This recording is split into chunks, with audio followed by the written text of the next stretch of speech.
तो कैसे हो बच्चों, हमारे चल रहा था क्लास 8 चैप्टर नंबर 4 एग्रीकल्चर का, जिसको हमने कंप्लीट कर लेंगे आज। लगभग हो गया था हमारे, जहाँ से हमने छोड़ा था वहीं से कंटिन्यू करते हैं। अगर आपने पिछला वीडियो नहीं देखा है तो भी जाना, पहले पिछले वीडियो देखना, क्योंकि उसमें हमने इस चैप्टर को समझ लिया है, लगभग डेफिनेशन हमने पढ़ ली है, ये भी हमने पढ़ लिया था। ये चीज़ इंपॉर्टेंट है, याद रखना। एग्रीकल्चर जिसको अपन कृषि कहते हैं, ठीक है। और सेरिकल्चर रेशम के कीटों का उत्पादन पालन करना, ठीक है। पिस्सीकल्चर मत्स्य पालन, और विटिकल्चर अंगूर की खेती को कहते हैं। हॉर्टिकल्चर मतलब उद्यान, फल सब्जियां वगैरह करते हैं, उनको हॉर्टिकल्चर कहा जाता है। इस मैप को भी देखना, इस मैप में बताया था मैंने पिछले वीडियो में आपको कुछ। स्थानांतरित कृषि के हमने नाम देखे थे ना। इधर एशिया का कौन सा देश था, जल्दी से याद करो।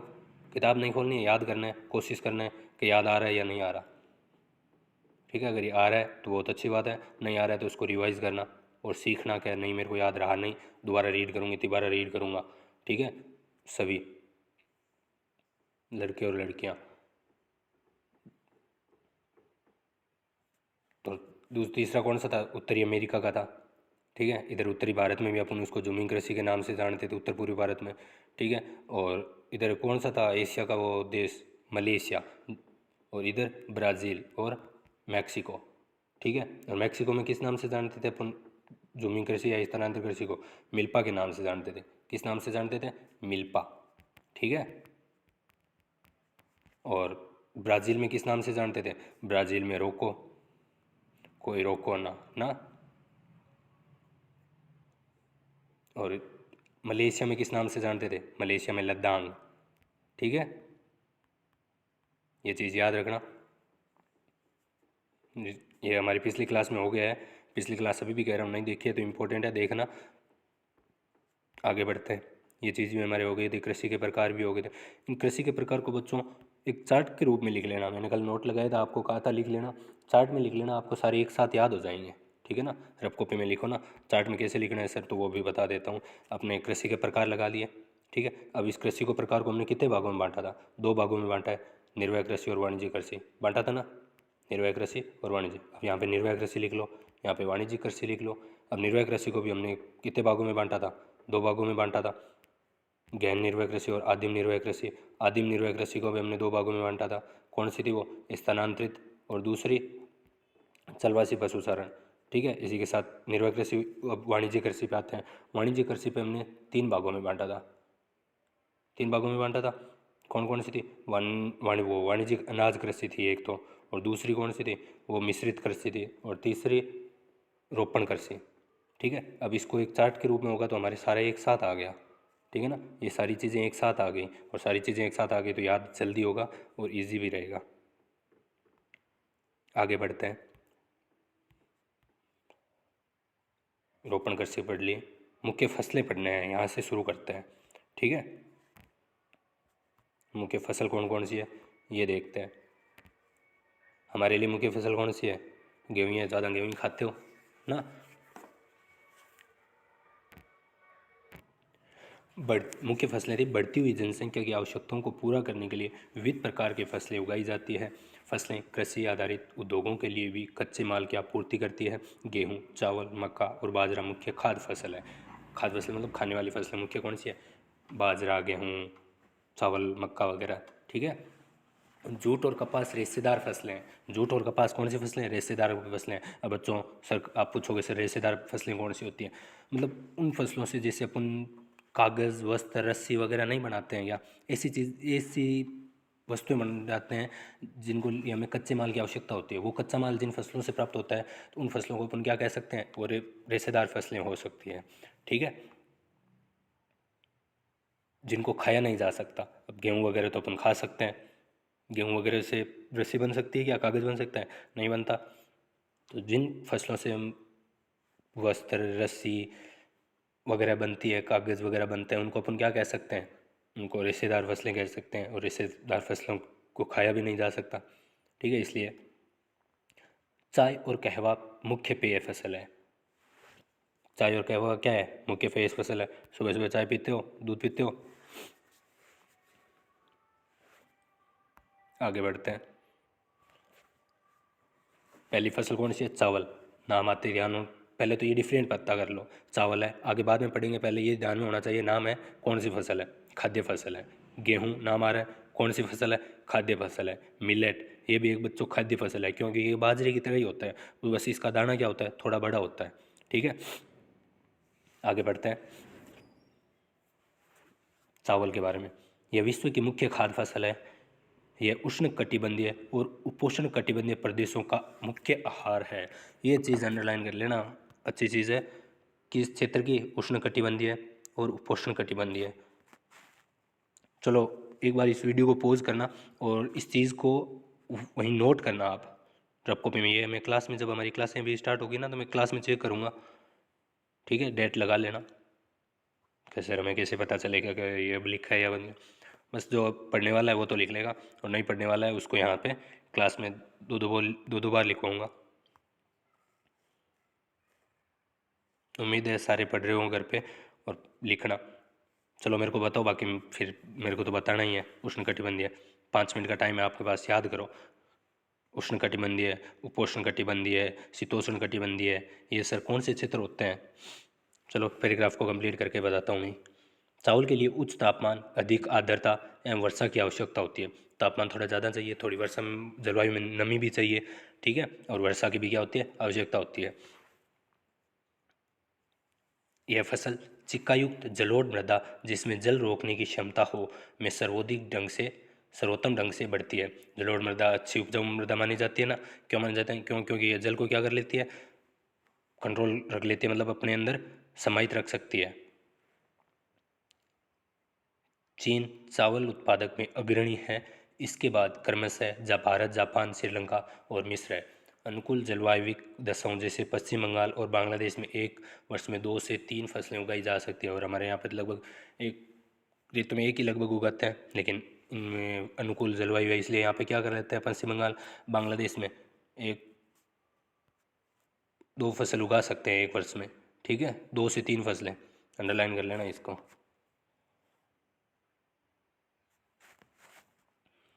अग्रणी देश कौन सा है? अग्रणी देश है चीन। और इसके बाद किसकी बारी आती है? इसके बाद आती है भारत की, जापान की, श्रीलंका और मिस्र की। ठीक है, ये चीज़ भी नोट कर लेना, अंडरलाइन कर लेना इनको। आगे बढ़ते हैं। चलो आपको बता देता हूँ कहाँ है पेज पे जगह, वहीं लेते हैं। या इसका मैं आपको एक अलग से वीडियो प्रोवाइड करवा देता हूँ, जिसको आपको पृथ्वी के बारे में ही बता दूँ। ठीक है, पेज नहीं मिलेगा क्या खाली? चलो यहीं कर लेते हैं फिर।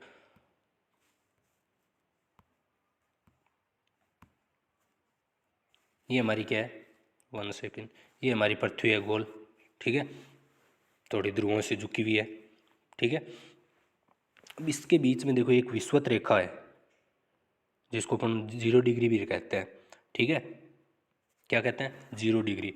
अब इसके ऊपर एक कर्क रेखा है और नीचे एक मकर रेखा है। ठीक है, ये तो हमें पता है, सर 5th क्लास में बताते आ रहे हैं, कर्क रेखा, मकर रेखा। ऊपर वाली कर्क रेखा, नीचे वाली मकर रेखा, बस याद रखना। कैसे कबूतर ऊपर उड़ता है तो विषुवत रेखा से ऊपर वाली कर्क रेखा, मछली पानी में तैरती है, पानी में होती है, तो यह नीचे वाली मकर रेखा। इसे भी याद कर सकते हो। इसके ऊपर एक और रेखा जाती है। ठीक है, इसको अपन आर्कटिक वृत्त रेखा भी कहते हैं, बताऊंगा दोनों तरफ। ठीक है, अब ये 0 डिग्री से ऊपर जाएगी तो ये 23.5 डिग्री पे है। ठीक है, 23/1/2 डिग्री। और ये वाली जो रेखा है ना, ये कितने पे? ये 66.5, 66। ठीक है,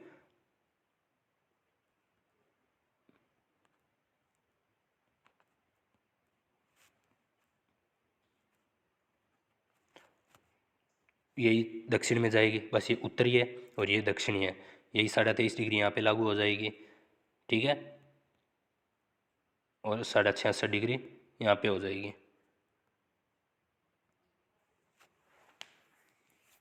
कर्क रेखा के ऊपर 66.5 डिग्री 66.5 से 1/2 डिग्री रेखा है, इसको अपन आर्कटिक वृत्त रेखा भी कहते हैं। जैसे इसको 23.5 डिग्री को अपन कर्क रेखा कहते हैं उत्तरी वाली को, और यही 23.5 डिग्री दक्षिण में उसको मकर रेखा कहते हैं ना। वैसे इस रेखा का नाम है आर्कटिक वृत्त रेखा।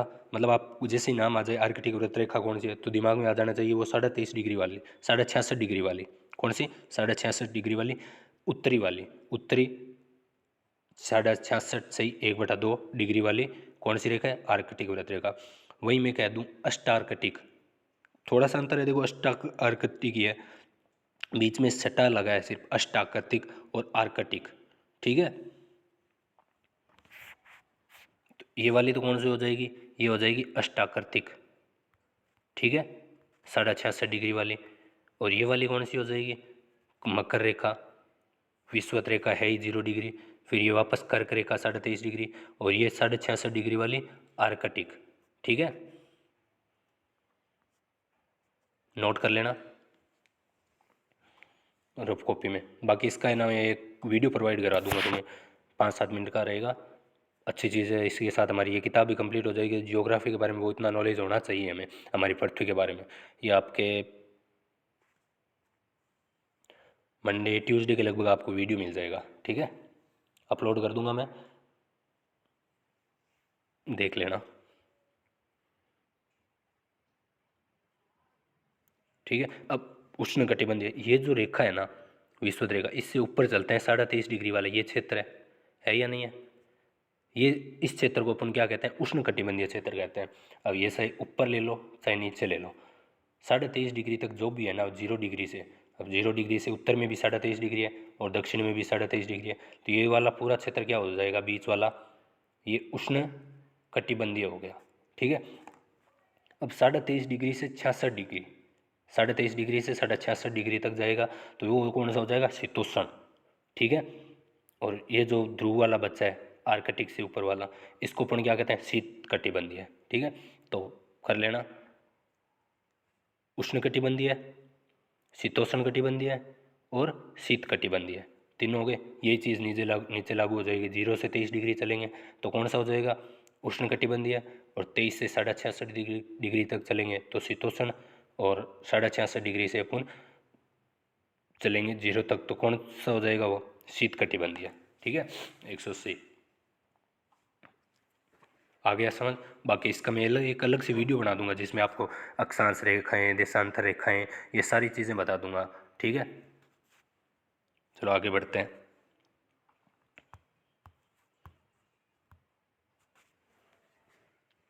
गेहूं, गेहूं के वर्धन काल में मध्यम तापमान एवं वर्षा के शस्यकर्तन का मतलब होता है जो अपन काटते हैं ना फसल, उस समय की में तेज धूप की आवश्यकता होती है। ठीक है, इसका विकास सुअपवाहित दुर्गम मृदा में सर्वोत्तम ढंग से होता है। गेहूं संयुक्त राज्य अमेरिका, कनाडा, अर्जेंटीना, रूस, यूक्रेन, ऑस्ट्रेलिया और भारत में विस्तृत रूप से उगाया जाता है। भारत में यह शीत ऋतु में उगाया जाता है। भारत में किस ऋतु में उगाया जाता है? शीत ऋतु की फसल है। ये चीज़ हमें पता है ना, शीत ऋतु, ग्रीष्म ऋतु। ठीक है ना, रबी, जायद, खरीफ, ये तीनों फसलें।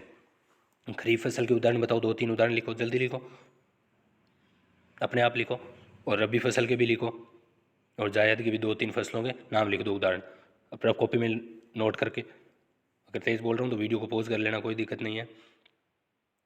आधे घंटे का वीडियो मिल रहा है आपके पास, तो आप इसको 45 मिनट में भी पूरा करते हो तो अच्छी बात है। ठीक है, जो चीज़ मैं साथ में लिखने का कह रहा हूँ उसको लिखते रहना।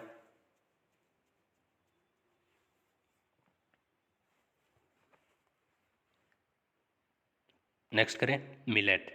ये मोटे अनाज के रूप में जाना जाता है, बाजरे के जैसे ही होता है, बस थोड़ा सा दाना बड़ा होता है। ठीक है, बता देता हूँ अगर नहीं याद आया तुम्हें, तो खरीफ की फसल कौन सी होती है? मूंगफली वगैरह। ठीक है, ग्वार, ये खरीफ की फसल के उदाहरण है। और रबी की फसल के गेहूँ, चना।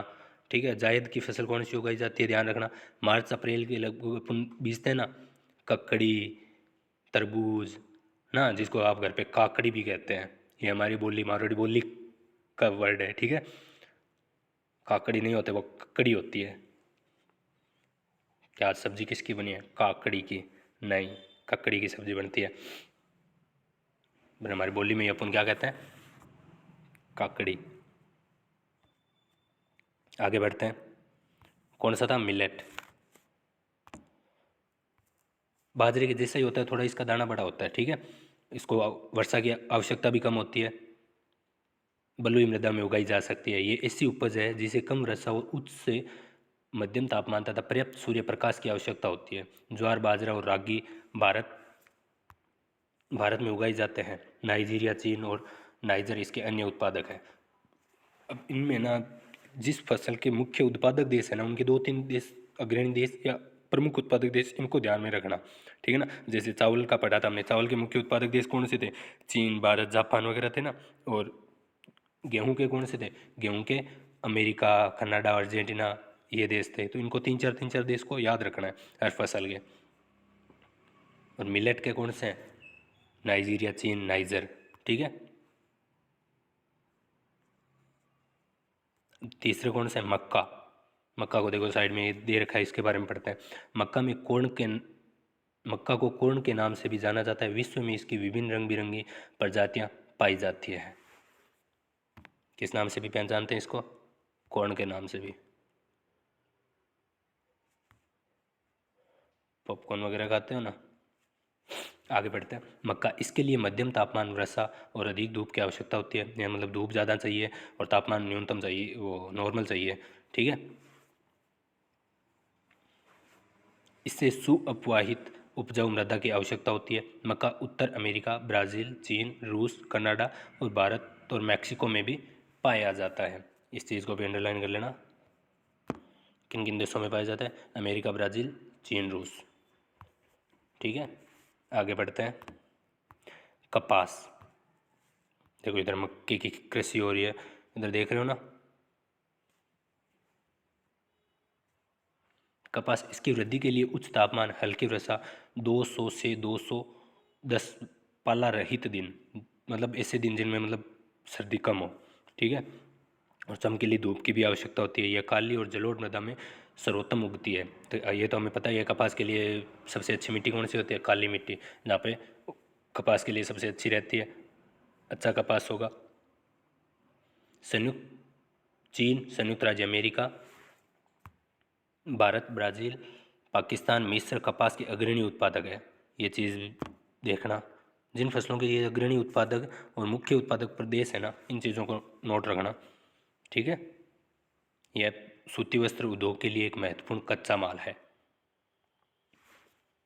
कपास कच्चा माल ही है, जब तक इसको अपन आवश्यकता अनुसार रूप में नहीं डाल लेंगे, ठीक है। रोचक तथ्य क्या है, बाद में देखते हैं। पटसन देख लेते हैं पहले। इसको सुनहरा रेशा के रूप में भी जाना जाता है। सुनहरा रेशा किसे कहते हैं? पटसन को कहते हैं। 2-3 बार रीड करना। पटसन, सुनहरा रेशा, सुनहरा रेशा, पटसन। यह जलोढ़ मृदा में अच्छे ढंग से विकसित होता है। इसे उच्च तापमान, भारी वर्षा और आर्द्र जलवायु की आवश्यकता होती है। किसकी? तापमान थोड़ा ज़्यादा चाहिए, वर्षा भी चाहिए, और जलवायु में क्या है? थोड़ी नमी भी होनी चाहिए, ठीक है। यह फसल उष्णकटिबंधीय क्षेत्रों में उगाई जाती है। भारत और बांग्लादेश पटसन के अग्रणी उत्पादक देश है। भारत और बांग्लादेश क्या है? पटसन के अग्रणी उत्पादक देश है। अब भारत कहाँ है? ये चीज़ भी एक बार हमारे विश्व के नोट में लेके चलता हूँ मैं आपको।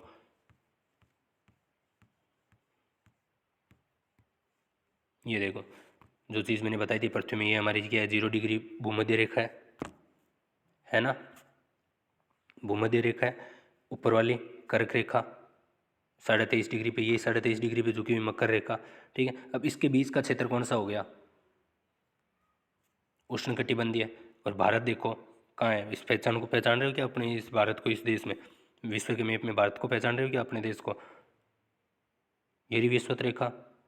पहचान रहे हो? अच्छी बात है। नहीं पहचान रहे हो तो बता देता हूँ। ये विषुवत रेखा, और यहाँ से ये देखो कर्क रेखा निकल रही है, ठीक है। भारत के लगभग 8 राज्यों से निकलती है। जो वीडियो बताऊँ प्रोवाइड करूँगा ना, उसमें ये चीज़ ही डिस्कस करेंगे अपन, ठीक है। पूरी इस विश्व के मैप के बारे में बताऊँगा। 10 से 15 मिनट को वीडियो अपलोड करवा दूँगा आपके बोर्ड पे, डायग्राम बनवा के पहले।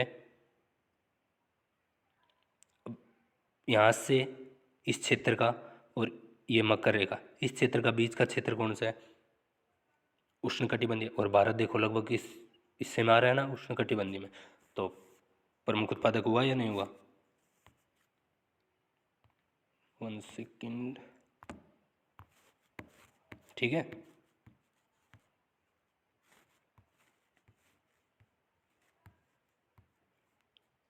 पटसन भारत और बांग्लादेश पटसन के अग्रणी उत्पादक है, नोट कर लेना। उष्णकटिबंधीय वाले क्षेत्रों में उगता है। अब कॉफ़ी, अब पढ़ते हैं रोचक तथ्य पटसन के बारे में। क्या देखते हैं, कॉफ़ी के बारे में। कॉफ़ी के पौधे की खोज किसने की थी, चलो देखते हैं। कॉफ़ी की खोज के विषय में विभिन्न कहानियाँ प्रचलित है, अलग अलग कहानियाँ प्रचलित है, कोई कुछ कहता है कोई कुछ कहता है। इसमें कौन सी कहानी दे रखी है देखते हैं। लगभग 850 ईस्वी में कालदी नाम का एक अरबवासी था। क्या नाम था उसका, कालदी, ना कि कालती ना। कालदी नाम का एक अरबवासी जो बकरी चराने वाला था, बकरियां चराता था, अपनी बकरियों की अनोखी उछल कूद और हरकतों को देखकर परेशान होता था। ये भी अच्छी बात है, मतलब बकरियां चराने जाता था, बकरियां उछल कूद करती थी, खेलती थी, और वो उसको देख के परेशान होता था कि बकरियां ऐसे उछल कूद क्यों कर रही है।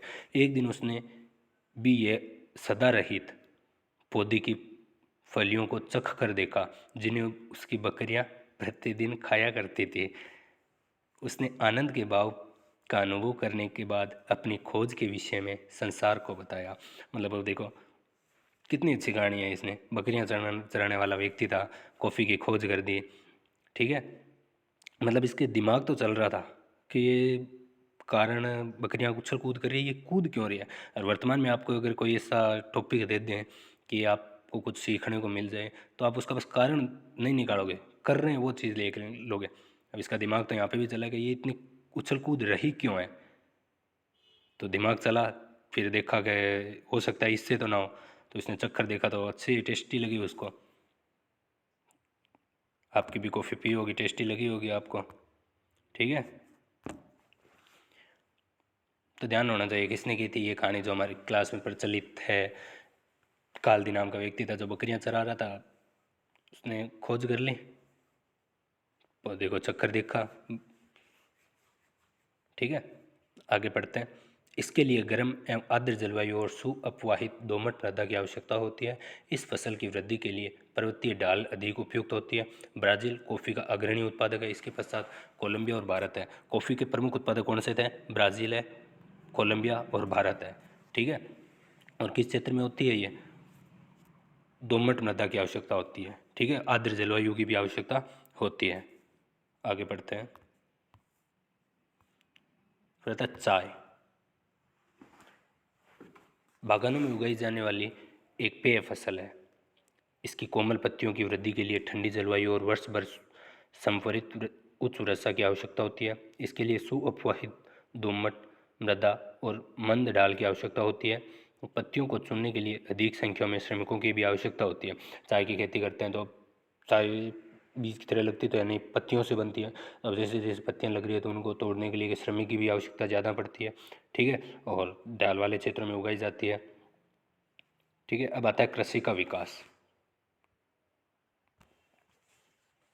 कृषि विकास का संबंध बढ़ती जनसंख्या की बढ़ती मांग को पूरा करने के लिए कृषि के उत्पादन को बढ़ाने की दिशा में किए जाने वाले प्रयासों से है। अब कृषि की जैसे जैसे मांग बढ़ रही है तो अपन वैसे वैसे कृषि की जनसंख्या ज़्यादा बढ़ती है ना, ज़्यादा लोग खेती करने लगते हैं कि हाँ मांग अच्छी है तो पूर्ति भी करने की कोशिश करते हैं।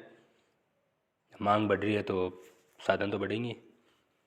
ये कई तरीकों से प्राप्त किया जा सकता है, जैसे बोए गए क्षेत्र में विस्तार करके।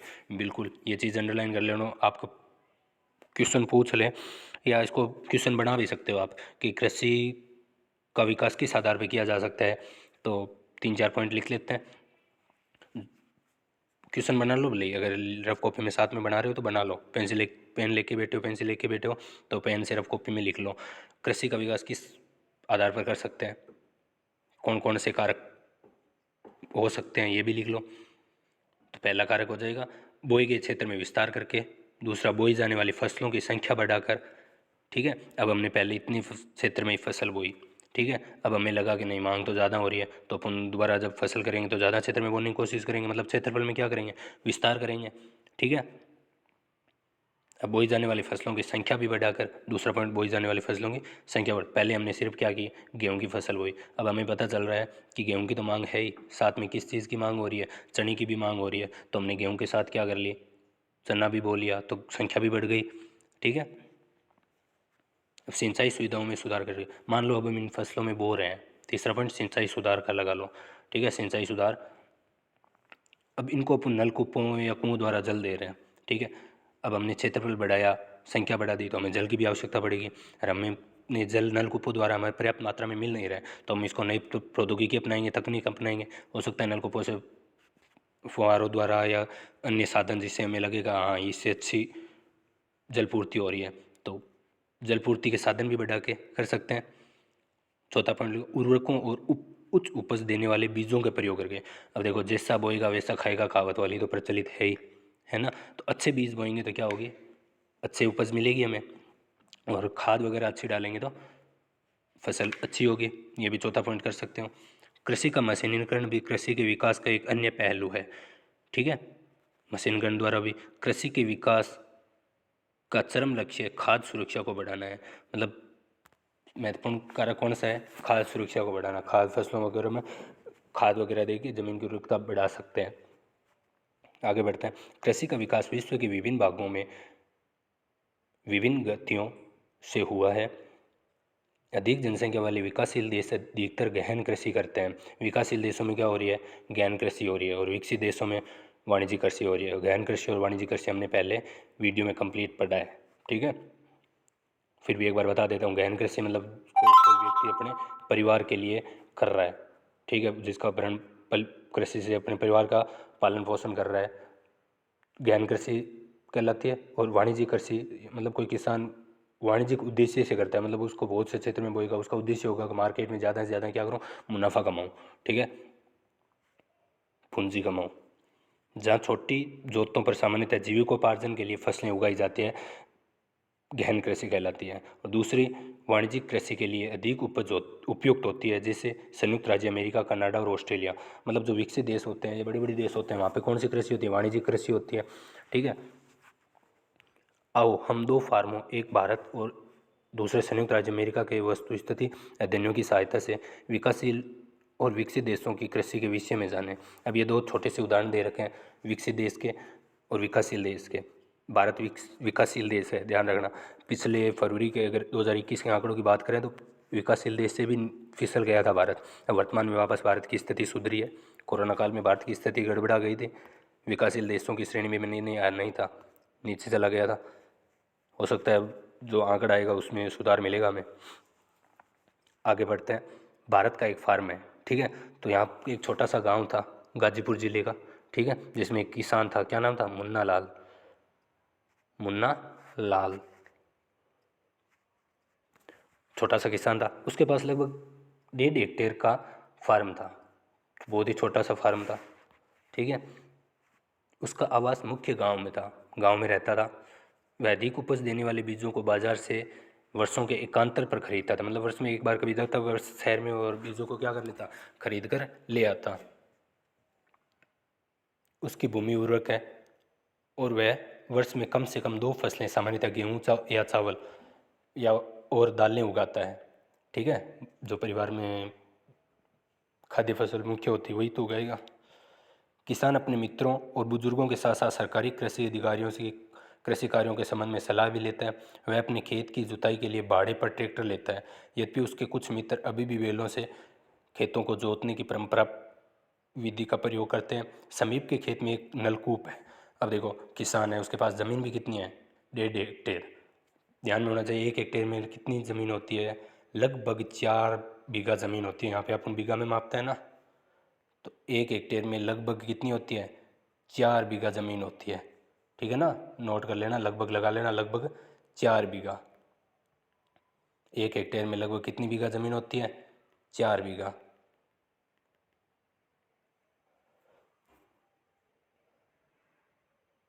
लगभग 4 बीघा।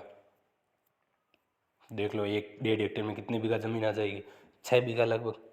लगभग 6 बीघा ज़मीन होगी उस किसान के पास, और वो क्या कर रहा था, वर्ष में 2 बार 6 बीघा में फसल उगाएगा। तो आपको पता है सिर्फ पारिवारिक फसल ही उपज हो पाएगी, साल भर में परिवार ही खा जाएगा उतनी फसल, तो वो मार्केट में बेचेगा क्या? ठीक है। और वो उसको उगाता भी कभी कभी उस 6 बीघा में जो फसल लेता था उसमें भी ये देखता था, जो आसपास सरकारी अधिकारी होते उनसे सलाह भी लेता था कि कौन सी सही रहेगी। और पास में अगर बीजने के लिए ट्रैक्टर भी किराए पे लाता था उसको भी देना पड़ता था, ठीक है, भुगतान करना पड़ता था। और नलकूप था पास में जिससे वो क्या करता था, जल भी रेंट पे लेता था, ठीक है। खेत की सिंचाई के लिए भाड़े पर लेता था, नलकूप है ना, जिससे वह अपने खेत की सिंचाई के लिए भाड़े पर लेता था। मुन्नालाल के पास 2 भैंस थी। कितनी भैंस थी बच्चों? 2। और कुछ मुर्गियां भी थी। वह निकट के शहर में स्थित सहकारी भंडार में दूध बेचता था, मतलब खेती करता था, साथ में पशुपालन भी कर रहा था। सहकारी समिति उसे जानवरों के लिए चारे के, पशुधन के स्वास्थ्य के, सुरक्षात्मक उपायों और कृत्रिम गर्भाधान के संबंध में भी सलाह देती थी। मतलब आवश्यकता अनुसार उसको क्या मिलती थी, सलाह भी मिलती रहती थी, ठीक है। कृषि के विविध कार्यों में परिवार के सभी सदस्य उसकी सहायता करते थे। अब कृषि में लगे हुए सदस्य कितने हैं ये चीज़ नोट रखना, परिवार के सभी सदस्य लगे हुए हैं, ठीक है। कभी कभी वह बैंक या कृषि सहकारी समिति से बीजों की उच्च उपज वाली किस्मों और औजारों को खरीदने के लिए ऋण की भी लेता था। अब कभी आवश्यकता पड़ती थी बैंकों से क्या ले लेता था, ऋण भी लेता था। वह अपने उत्पाद को निकट के शहर में स्थित मंडी में बेचता है। अधिकांश किसानों के पास भंडारण सुविधा की कमी होती है। अब यहाँ पे आपने देखा होगा किसान फसल उपजाता है, उपजाते ही वो क्या कर देता है, मार्केट में ला के बेच देता है। क्यों? अब मार्केट में उस समय क्या होता है कि उतने अच्छी उनको कीमत नहीं मिल पाती है, फिर भी वो मजबूर होते हैं कि बेच दें। उन्हें पता है आज अगर हम नहीं बेचेंगे तो हमारे खेत में रख लें तो हम रखेंगे कहाँ, ठीक है, हमें आसमान के में रखने पड़ेंगे, खुले आसमान में। और जब कभी बारिश वगैरह होगी तो वो नष्ट हो जाएंगे, तो फिर तो बिल्कुल ही ख़राब हो जाएंगे। इसलिए अभी जो दाम मिल रहे हैं वही ठीक है। मतलब भंडारण के लिए उनके पास क्या नहीं थे, जगह नहीं थी, तो इसलिए बहुत से किसान ऐसे होते हैं जो बेच देते हैं, ठीक है। और उस वजह से उन्हें अच्छे दाम भी नहीं मिल पाते, क्योंकि व्यापारियों को पता होता है कि बस अनाज वगैरह होगा वो किसान अब तो बेचेंगे, नहीं बेचेंगे तो उनके ख़राब हो जाएगी, तो उनको मजबूरी थी। तो व्यापारी वगैरह भी क्या करते हैं, कम दामों में ख़रीद लेते हैं। और किसान भी मजबूर होते हैं, बेचना पड़ता है उनको उसी समय, ठीक है। उत्पादों को बेचने के लिए विवश होते हैं। हाल के वर्षों में सरकार ने भंडारण की सुविधाओं के विकास के लिए कुछ कदम उठाए हैं, कुछ सरकार कोशिश कर रही है। ये देखो किसान है, ये भारत का उदाहरण है विकासशील देश में। क्या कर रहा है किसान, खेती कर रहा है, कितने बीघा में कर रहा है, सिर्फ लगभग 6 बीघा में कर रहा है या 1.5 हेक्टेयर में कर रहा है, ठीक है। अब 1.5 हेक्टेयर में आपको पता है वो अपने परिवार का भरण पालन पोषण कर रहा है, ठीक है, अपन पशुपालन भी कर रहा है, उसकी भी आवश्यकता अनुसार चारा वगैरह मिल रहा है, तो वो कितना मुनाफा कमा सकता है, मुश्किल से अपने परिवार का जीविकोपार्जन कर सकता है ना। अब वहीं विकसित देश है जहाँ पे वो फार्म वगैरह में करेंगे, बड़ी बड़ी जगह में करेंगे, वो होती है वाणिज्यिक कृषि, तो वो मुनाफा कमाने के उद्देश्य से करते हैं। इसका तो मुनाफा वो मंडी में कहाँ बेचेगा? अगर कोई किसान 10 बीघा या 15 बीघा में करेगा, थोड़ा बहुत रहेगा इसके पास घर परिवार के मिलने के बाद में, तो वो उसको जाके मार्केट में बेचेगा, ठीक है। अब आता है संयुक्त राज्य अमेरिका का एक फार्म। ये संयुक्त राज्य अमेरिका का उदाहरण है, इसको पढ़ते हैं। संयुक्त राज्य अमेरिका का में एक फार्म का औसत आकार भारतीय फार्म की तुलना में बहुत बड़ा है, ठीक है। संयुक्त राज्य अमेरिका में लगभग एक प्रारूपिक फार्म का आकार 250 हेक्टेयर है। कितना हेक्टेयर है? 250 हेक्टेयर। और 1 हेक्टेयर में कितना होता है, कितना होता है बच्चों? 4 हेक्टेयर, बताया था ना। तो देख लो 250 × 4 लगभग 1000 बीघा के लगभग जा रहा है। किसान सामान्यतः फार्म में रहता है। मक्का, सोयाबीन, गेहूँ और चुकंदर यहाँ उगाई जाने वाली कुछ महत्वपूर्ण फसलें। अब 1000 बीघा में मान लो ये 250 हेक्टेयर में फसल उगाएगा, तो अब आपको पता है बहुत सी ज़मीन होगी, अब उसमें वो तरह तरह की फसल उगा सकता है। और उसका उद्देश्य भी क्या होता है, सिर्फ बाज़ार में क्या करवाऊँ, ज़्यादा से ज़्यादा मुनाफा कमाऊँ। और उसको वो ज़्यादा फसलें वो उपज होगी उसके पास, तो वो देगा भी किसको? बड़ी बड़ी फर्मों कंपनियों को देगा, सीधा डायरेक्ट मार्केट में। उन्हें पता है इसके पास अच्छी है, तो वहीं से खरीदेंगे। संयुक्त राज्य अमेरिका के मध्य पश्चिम में स्थित आयोवा राज्य के एक किसान जो होरन के पास 300 हेक्टेयर भूमि है, वह अपने खेत में मक्का तब उगाता है जब वह आश्वस्त हो कि मृदा और जल संसाधन इस फसल को आवश्यकता को पूरा कर देंगे। अब मक्का कब उगाता है? जब उसको पता होता है हाँ मेरा क्या है, वातावरण वगैरह क्या है, सब अनुकूल है। उस समय 300 बीघा में हेक्टेयर 300 हेक्टेयर में क्या कर लेता है, मक्का उगा लेता है। और वो उसे कब पता चलता है? जब उसको प्रौद्योगिकी वगैरह मतलब तकनीकी वगैरह से ये जुड़ा हुआ रहता है।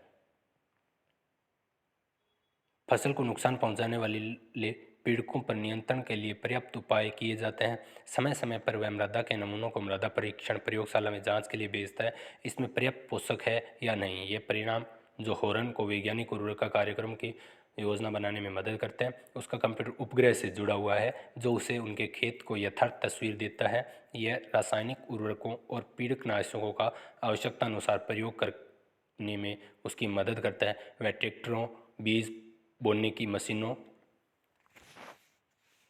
समतलक संयुक्त और वेस्टर और थ्रेसर का उपयोग कृषि संबंधित विविध संक्रियों में करता है।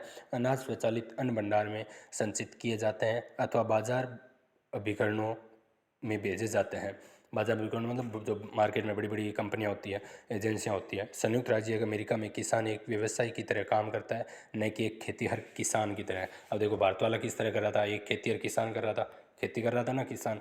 और यहाँ पे अमेरिका वाला खेती तो वही कर रहा है, पर वो किस उद्देश्य से कर रहा है? वो मुनाफा कमाने के उद्देश्य से कर रहा है, एक व्यापार के उद्देश्य से कर रहा है। ठीक है, इसी के साथ हमारा चैप्टर हो गया कंप्लीट। ये वाणिज्यिक कृषि का उदाहरण है और इधर पारिवारिक कृषि का गहन कृषि का उदाहरण है। ठीक है,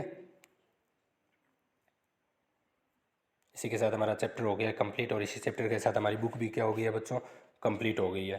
ठीक है, आगे बढ़ते हैं, क्वेश्चन आंसर पर एक बार डिस्कस कर लेते हैं। कृषि क्या है? अंडरलाइन लगाइए कृषि के। ठीक है, उन कारकों का नाम बताएं जो कृषि को प्रभावित करते हैं। पर कृषि को प्रभावित करने वाले कारक भी मैंने बता रखे हैं, तुम्हें अंडरलाइन करवा रखे हैं। नहीं पता है तो पिछले वीडियो देखना, सब चीज़ें बता रखी है। स्थानांतरित कृषि किसे कहते हैं ये भी बताया हुआ है, और इससे हानियाँ क्या है ये भी बताया हुआ है। ठीक है, रोपण कृषि क्या है इसकी भी आपको अंडरलाइन लगाई हुई है। साथ साथ मैंने कहा था जो अंडरलाइन लगा रहे हो उनको क्या कर लो, कॉपी में नोट बना के लिख लो। तो ये भी क्वेश्चन आंसर हो सकता है अब तक आपको याद भी हो गए होंगे। सरकार किसानों को कृषि के विकास में किस प्रकार मदद करती है, ये हमने आज ही पढ़ा है ना। नेक्स्ट, उद्यान कृषि का अर्थ है। अब उद्यान कृषि याद आ रहा है बच्चों? उद्यान कृषि मतलब किसकी बात हो रही है? हॉर्टिकल्चर की। किसकी? हॉर्टिकल्चर की। और हॉर्टिकल्चर कौन सा होता है? जहाँ पे फल सब्जियों फूलों वगैरह को उगाया जाता है। तो इसमें है क्या फल वगैरह? बिल्कुल है। तो कौन सा हो जाएगा? गए, फल व सब्जियों को उगाना। हॉर्टिकल्चर क्या होता है? फल व सब्जियों को उगाना। सुनहरा रेशा किसे कहते हैं, या सुनहरा रेशा से अभिप्राय? सुनहरा रेशा नाम लेते ही एक ही बात आनी चाहिए, पटसन। कौन सा था? पटसन, पढ़ा है हमने आज ही। कॉफ़ी का प्रमुख उत्पादक कौन सा है? ब्राज़ील है। ठीक है, बाद में कृषि एक प्राथमिक क्रिया है, बिल्कुल है। इसको कारण बताने हैं सारे, प्राथमिक क्रिया क्यों है ये भी हमने पिछले वीडियो में पढ़ा था। प्राथमिक द्वितीयक तृतीयक।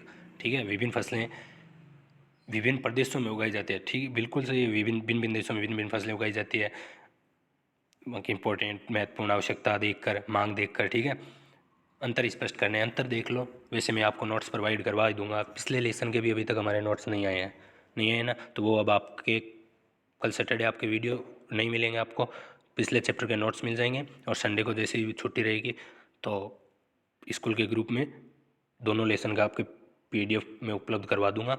आप वहाँ से 2 दिन का टाइम मिलेगा आपको, देख लेना। नेक्स्ट वीडियो मंडे का आएगा और मंडे या ट्यूसडे को मैं आपका वो वीडियो डाल दूंगा जिसको मैं महत्वपूर्ण है पृथ्वी का। ठीक है, ज्योग्राफी में सबसे इंपॉर्टेंट होता है पृथ्वी के बारे में, पृथ्वी में रह रहे हैं, इस पृथ्वी के बारे में जानना। ठीक है, इस वीडियो में आपके अगर कोई बड़ा भाई वगैरह भी है उसके लिए भी ये इंपॉर्टेंट चीज़ें हैं। जरूरी नहीं है आप 8th क्लास में हो, अगर वो बड़ी क्लासों में तो उसके लिए भी ये पृथ्वी की इंपॉर्टेंट है, क्योंकि ये आंकड़े कभी चेंज नहीं होते।